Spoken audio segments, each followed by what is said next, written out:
Hello, I'm Brett Knowles, and I'm going to walk you through a very quick overview of how we might tell the story about translating strategy into action, how to take Serco's value proposition and the DES contract and communicate that to a broader audience. So, overall, there are three major phases of what we need to do. We need to capture our strategy, show how it links to the processes and projects, the things that people do day in, day out.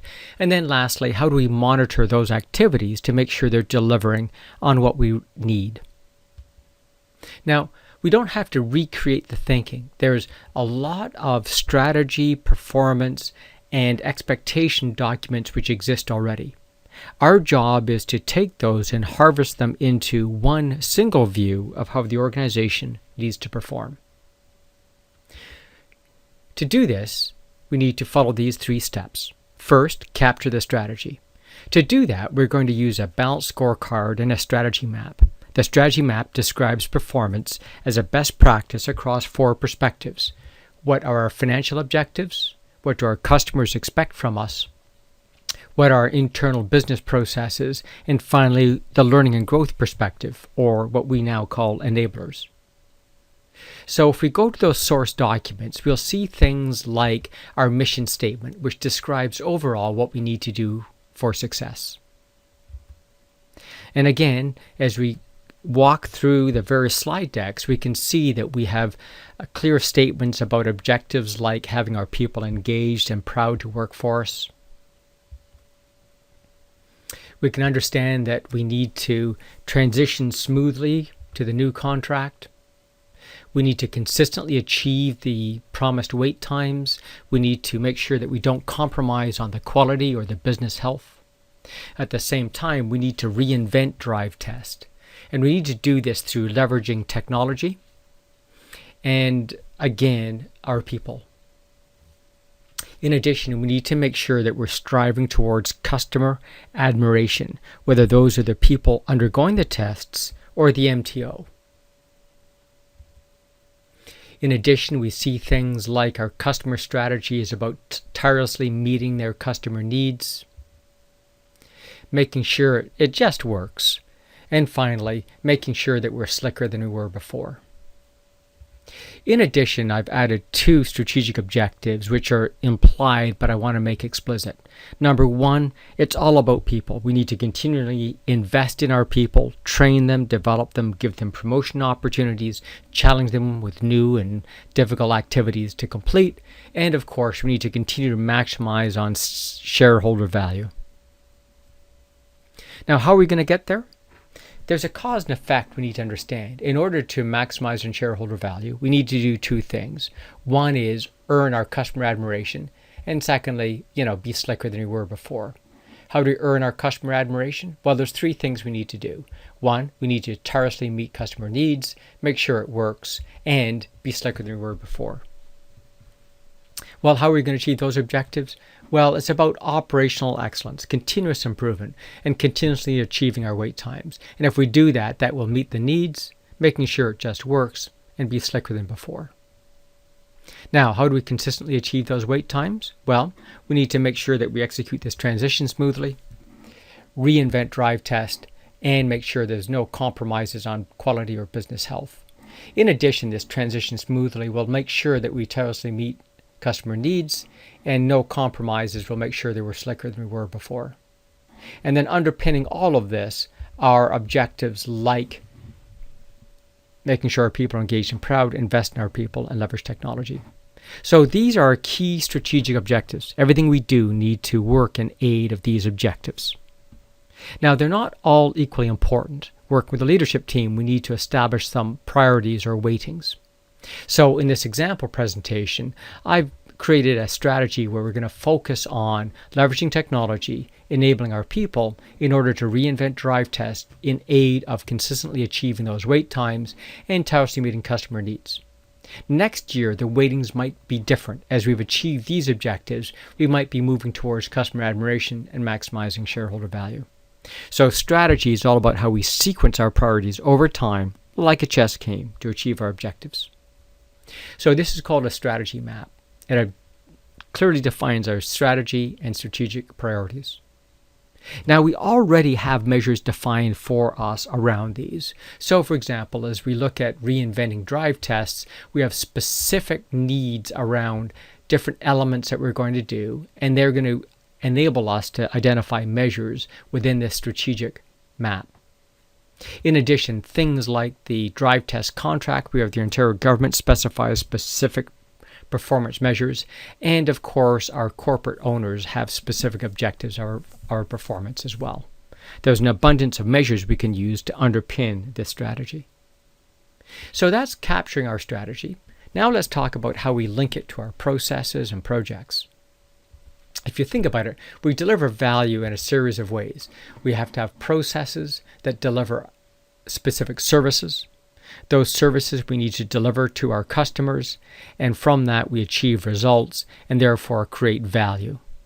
So it's this results that's the center of this discussion. Once you understand the results we need to achieve, we can sort out the rest. These results, of course, come from the strategy map that we saw before. And the strategy map has these 4 perspectives. It defines the results that we need in terms of financial, customer, internal, and enablers.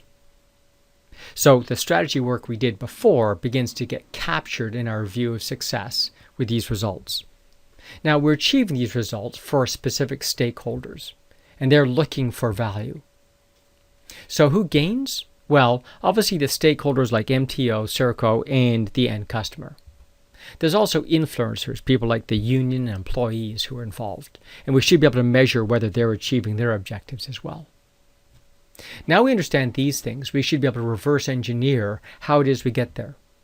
Obviously, we get there through some delivery channels, which are things like the driving test centers, the self-serve opportunities, and whatever telephone support we offer. Now, if we go a step further, what are the processes we need to do to achieve those objectives? Well, our core processes are going to be described through some of the work we're currently doing. For illustrative purposes, think of a process that might say something like we have a service request, which is going to require to be validated to make sure it's an appropriate request. From there, we schedule it and we deliver the value. And to achieve those processes, there's some enabling structures, things like IT, training, and facilities. And there's management frameworks we have to put in place, things like managing the organization, planning, and establishing policy. So this becomes sort of a snapshot of the business, what we're going to call our business map. To phrase it in a different way, these are the processes we need to achieve. We're going to distribute them through these channels in order to achieve these strategic benefits to make these stakeholders happy. So the business map defines the cause and effect relationship between what we do and what the benefits are that we need to achieve. It's important that we have one view of the truth. Whether I'm a stakeholder, leadership team, or people working in the organization, I need to understand how the work I do contributes to the overall success of the organization. Or from the leadership, if I have performance issues, what's causing it? So, how do we get there? Let's take a look at monitoring this framework. So this is a slightly more complex model than we just described. I've added in additional details about customers, services, and inputs. But it's the basic framework we've described before. Now we can color each of these based on how we're performing. Green, of course, means we're achieving or above target. Yellow means that we're slightly below target. And red is we're significantly below and need to take significant effort to close those gaps. Depending on the dimension or view we're using, there may be cases where the data is inappropriate or we don't have it available. So let's take a look at this. We should be able to take a look at a particular problem area, and based on that, be able to drill into specific measures related to that so we can begin to understand some of the implications and details around it. Of course, what we also need to be able to do is identify the cause and effect relationships. Based on the framework we did, we should be able to identify what are the processes which are causing the problems, what are the distribution centers which are impacted by it, as well as what are the other result areas which are being degraded by that issue, and how is it impacting our specific stakeholders. So this is a technique that allows us to begin to monitor how we're performing in the organization. The framework, though, may be more complex than many of your stakeholders want to see. So what we're going to do is produce customized portals or dashboards for different readers, whether we're looking at an organization chart, a geographic view, looking at the SLAs from the contract, a process view, or even a risk view. This data is filterable by those different centers, regions, processes, stakeholders, or even SLAs. And the important aspect to this is the data is filtered by security and access rights.